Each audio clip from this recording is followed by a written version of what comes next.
이 시간 우리에게 주시는 하나님 말씀은 사도행전 2장 37절에서 42절 말씀입니다.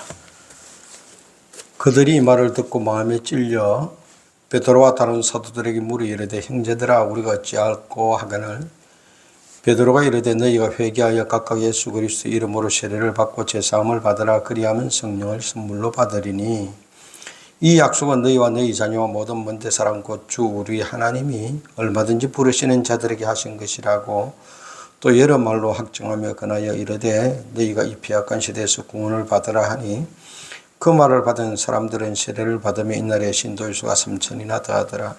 그들이 사도의 가르침을 받아 서로 교제하고 떡을 떼며 오로지 기도하기를 힘쓰니라. 아멘. 어제 대통령이 석방되었습니다. 구속이 취소가 되었고요. 이런 시기에 내란몰이 반국가적인 죄를 회개하라. 우리 그리스도인들이 온 백성들이 해야 될 회개에 대하여 하나님 말씀을 듣습니다. 제가 한 유튜브 설교를 듣고 사람들이 평가를 둘로 나누는데 어떤 사람은 목사님이 나서서 깨우쳐 주셔서 고맙습니다 말들을 해요. 사실 나는 깨우치려고 이 설교를 하는 것도 아니에요. 또 어떤 사람은 왜 목사가 정치적인 설교하느냐, 이런 사람들은 또 다 안 듣고 아마 말을 할 거예요. 제가 백성들을 깨우치려고 하는 것도 아니고 정치적인 이야기를 할 것도 아닙니다. 베드로가 한 설교 그대로입니다. 베드로가 누구를 향해서 설교했느냐? 예루살렘에 온 각 백성들을 향하여 설교했습니다. 예배당 안에, 교회 안에 사람들만 대상으로 말씀을 전하는 게 설교가 아닙니다.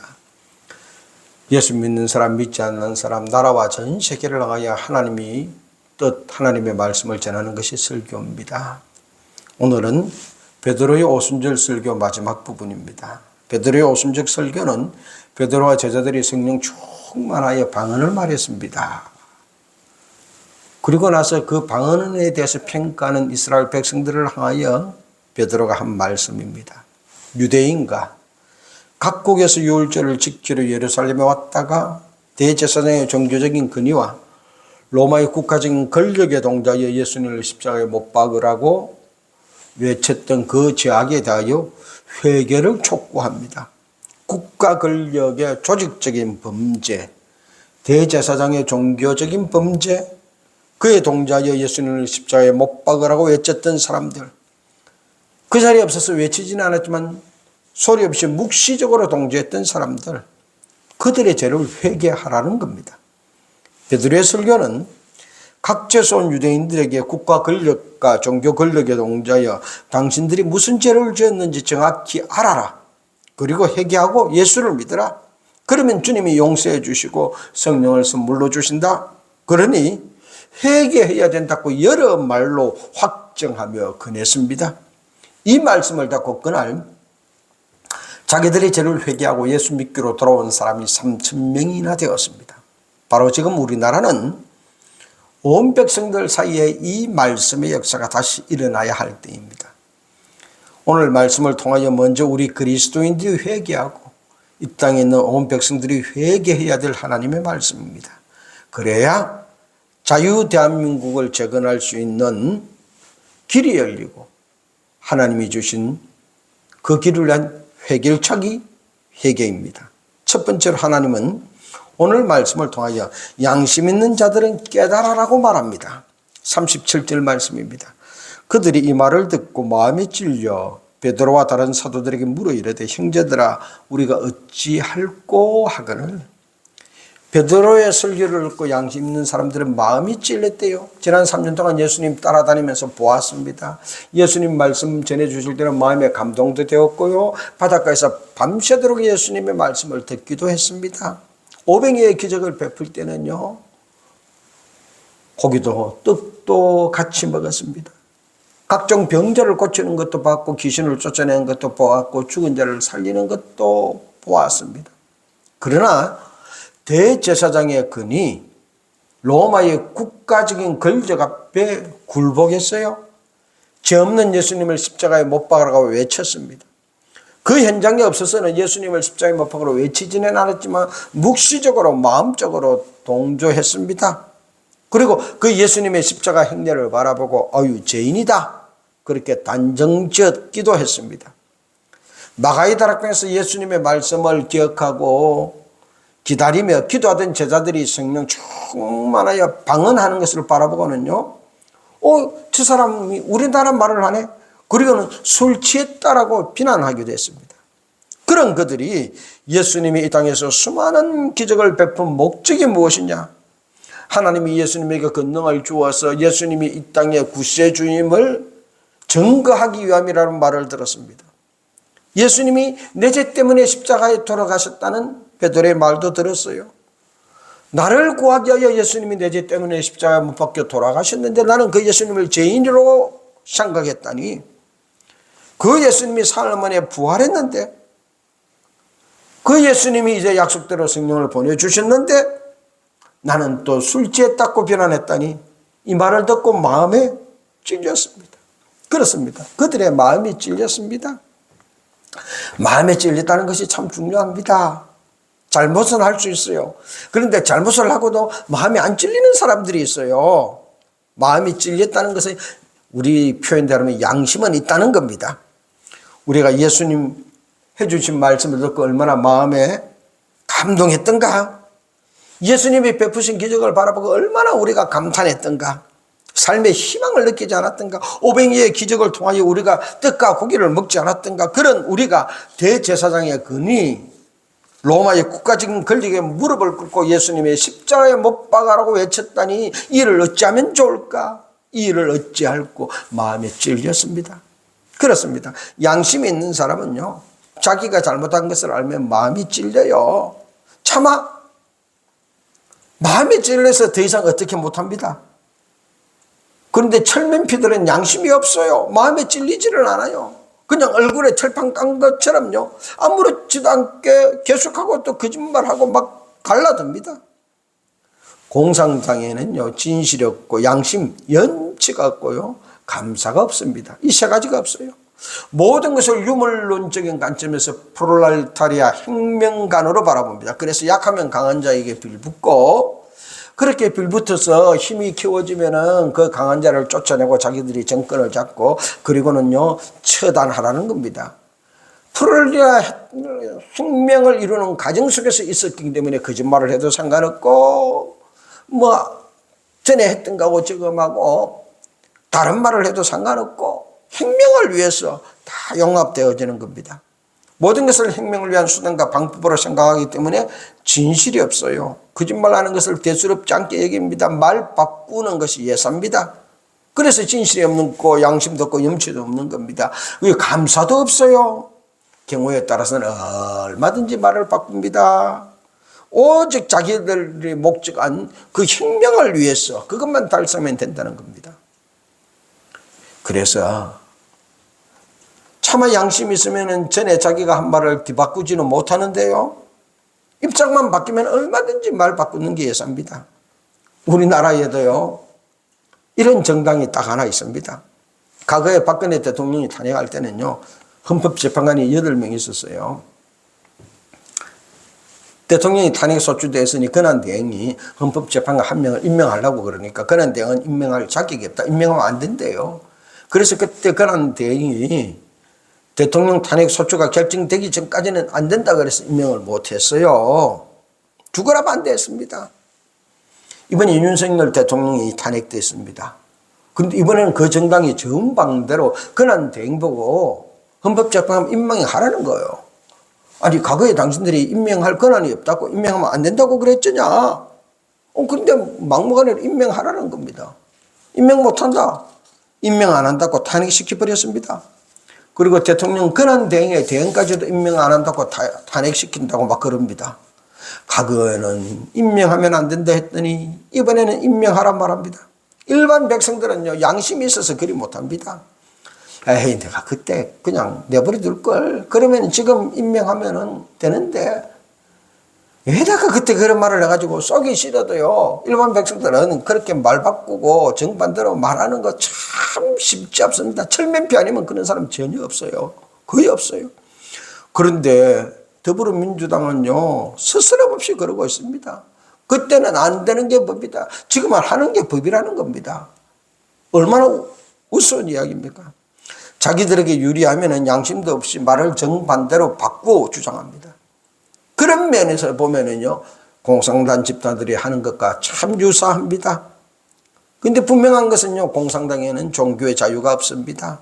종교는 아편 같은 것이라 그랬습니다. 이 나라가 공산화되면은요, 정부가 관리하는 교회, 중국처럼 혹은 북한처럼 교회가 존재하지 못합니다. 신앙의 자유가 없어지는 겁니다. 그런데 기독교인들 중에서도 아이러니하게도요, 차별금지법을 통하여 교회를 역차별하는 그 당, 교회 폐쇄법을 만들어서 감염병을 통하여 언제든지 교회 문을 닫게 할 수 있는 그 법을 만든 그 당을 지지하는 사람들이 있습니다. 진짜 예수 믿는 것인지 의심스러워요. 양심이 있는 이스라엘 백성들은 베드로의 설교를 듣고 예수님을 십자가에 못 박으러 외쳤던 그 잘못을 우리가 어찌하면 좋을까? 마음에 찔려. 어찌하면 좋느냐? 그 방법을 가르쳐 달라고 사도들에게 요청합니다. 지금이라도 우리가 그거 바로잡을 테니 가르쳐 달라. 회개시켰습니다. 지금 우리나라의 모든 사람들이 하나님 앞에 지금 이 나라 현실을 어떻게 하면 좋겠습니까? 하나님, 우리가 잘못했습니다. 가르쳐 주세요. 요청해야 되는 순간입니다. 제가 잘났다, 제가 잘한다 그러지 말고 이 당이든 저 당이든 누구를 지지하든 모든 백성들이 해야 될 일이 있다면요, 하나님, 우리가 어찌해야 되겠습니까? 하나님께 요청해야 되는 겁니다. 두 번째로 하나님은 죄 지은 사람은 회개하라 말씀하십니다. 38절 말씀입니다. 베드로가 이르되 너희가 회개하여 각각 예수 그리스도의 이름으로 세례를 받고 죄 사함을 받으라. 죄를 회개하고 돌이키라는 겁니다. 종교적으로 신앙적인 삶을 살지 못한 것, 흔히들 우리가 생각하면 예배 빠진 거, 11조 안 한 거, 봉사하지 못한 거, 물론 그것도 회개해야 됩니다. 그런데요, 더 나아가서는 하나님께서 나를 이 땅에 보낸 계획과 목적이 있는데 그것 따라 살지 못하는 것, 이거 회개해야 됩니다. 이게 더 중요합니다. 하나님이 나를 이 땅에 보낼 때 계획하고 맡겨준 일, 그 일 하지 않고 잘 살아보겠다고, 편안해 보겠다고 세상 따라 살았던 거, 이거 진짜 회개해야 됩니다. 오늘 베드로는 로마의 국가 권력에 굴복하고 대제사장의 종교 권력에 굴복하여 예수님을 십자가에 못 박아라고 외쳤던 그 죄, 그 현장에 없어서 외치지는 않았지만 예수님의 죄인이다, 그렇게 단정하고 동조하고 했던 그 죄 회개하라는 겁니까? 한 사람 각각 개인이 자기들의 잘못된 삶을 회개해야 합니다. 로마의 국가적인 권력의 눈치 보고 내린 결정, 대제사장의 종교적인 권위에 눌려서 내린 결정, 혹 나도 옛날에 예수님 말씀 듣는 현장에 있었던 거, 그것 들통날까 봐, 예수님 병자 고치고 죽은 자 살리는 그 현장에 있었다는 것이 발각될까 봐, 예수님이 벳사다 들녘에서 한 아이의 도시락을 가지고 500명의 기적을 베풀 때 그 예수님 말씀 듣고 그 떡과 고기 먹었던 거, 그거 드러날까 봐, 자기 살겠다고 예수님을 십자가에 못 박아라고 외쳤던 그 죄, 그 어리석은 삶, 그들은 회개했습니다. 지금 대한민국은 윤석열 대통령이 헌법이 부여한 대통령의 권한으로 선포한 비상경험을 내란으로 몰아가서 탄핵소추했습니다. 지난 주간 동안 내란몰이의 실체 중요한 게 두 개가 밝혀졌습니다. 대통령이 내란죄 수사권이 없는 공수처의 영장 청구에 대해서 거짓말이 백일하게 드러났고요, 각종건을 향한 야당의 내란몰이, 자기들 시킨 대로 양심선언 하지 않으면 내란죄로 엮겠다, 처벌하겠다 협박한 음성이 만천하에 드러나 버렸습니다. 홍장안의 메모지도 가짜, 각종건의 증언도 여당의 내란몰이로 이루어졌다는 것을 생생한 음성을 통해서 온 국민이 다 알았습니다. 그렇다면 이제 우리가 해야 될 일이 무엇입니까? 이제 남은 순서는 회개입니다. 먼저 그리스도인들이 가장 먼저 회개해야 됩니다. 나라를 위해서 기도하지 못했던 거, 예수님 말씀대로 이 세상을 주님의 관점대로 바라보지 못했던 것, 정치 성향으로 이당저당 나누어서 그렇게 바라보았던 것, 비상경험을 바로 인식하지 못했던 것, 이 나라가 이 지경까지 오기까지 내 잘 먹고 잘 살겠다 그러면서 살았던 죄 우리가 먼저 회개해야 됩니다. 그리고 온 국민들이 회개해야 됩니다. 비상경험 선포 당시 대통령을 믿지 못하였던 그 순간들 회개해야 됩니다. 국무위원들이 회개해야 됩니다. 내랑 공범 될까 봐 국무회의에 대해서 간담회다 아니다 뭐 그랬던 거 국민의힘 국회의원이 회개해야 됩니다. 자기 당 1호 당원인 대통령 지키지 못하고 탄핵소추 당하게 한 것, 수많은 백성들이 살을 내는 그 추위 속에서도 아스팔트 위에서 대통령 지키겠다고 그랬을 때도 어느 누구 나서지도 않고 수수방관하고 있었던 죄 그들이 회개해야 됩니다. 더불어민주당 국회의원들도 회개해야 됩니다. 29번의 줄탄핵, 일반적인 예산 삭감, 헌법에 의해 비상경험 선포한 것을 내란머리로 몰고 간 것, 감청죄 처벌법 개정하지 않아서 간첩을 잡을 수 없게 만든 것, 자기 당 대표 구하려고 나라를 위기에 빠뜨린 것 회개해야 합니다. 공수처도 회개해야 됩니다. 내란죄 수사권도 없으면서 대통령 수사한 거, 영장 청구와 관련하여 중앙지법에 청구한 적 없다고 거짓말한 것, 딱 불공문으로 대통령 불법 체포한 것 회개해야 합니다. 검찰도 회개해야 합니다. 내란죄 수사권도 없으면서 초기에 대통령 막 수사하겠다고 뛰어들어서 수사 시작하고 구속기간 만료되었음에도 불구하고 불법으로 구속한 것, 구속 취소가 되었음에도 불구하고 즉각 석방하지 않은 것, 선거관리위원들도 회개해야 됩니다. 1200여 건이 넘는 채용 비리, 각종 선거에 드러나고 있는 선거관리의 부실, 선관위 서버 공개하고 선거의 명부 공개하여 불법 여부가 있는지 밝히면 되는데 밝히지 않고 뭉개고 있는 것. 파주시 진동면에는요, 사는 사람들 숫자보다 투표한 숫자가 더 많대요. 인장이 뭉개진 일장기 투표지가 막 붙어서 놓은 것. 배추잎 투표지, 신권다발 투표지.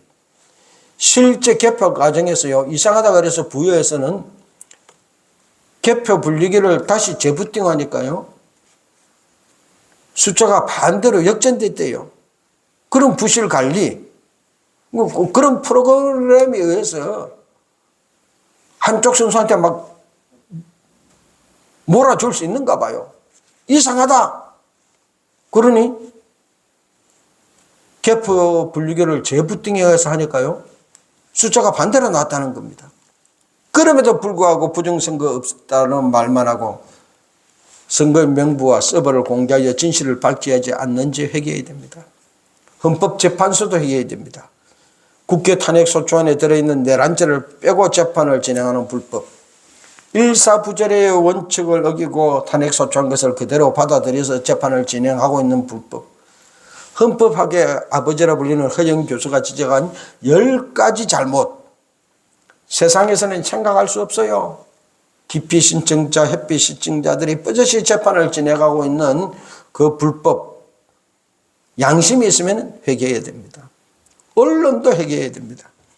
바르게 보도하지 않았던 거, 추운 겨울 강화문이 가득 넘치도록 모였지만 보도하지 않고 개인 유튜브를 통하여 알려졌지만 침묵하고 있던 것, 지금도 대통령을 향하여 내란머리로 몰고 있는지 회개해야 합니다. 온 국민이 다 회개할 때 이 나라가 새로운 대한민국이 만들어질 수 있습니다. 반국가 세력을 물리치고 이 나라를 재건하여 자유 대한민국을 후손에게 물리칠 수 있는 길은 지금 우리가 회개하는 겁니다. 세 번째로, 회개할 때 하나님은 용서해 주시고 구원해 주시고 성령을 선물로 주어 새 삶을 열어주셨습니다. 38절에서 40절 말씀입니다. 너희가 회개하여 각각 예수 그리스도의 이름으로 세례를 받고 제사함을 받으라.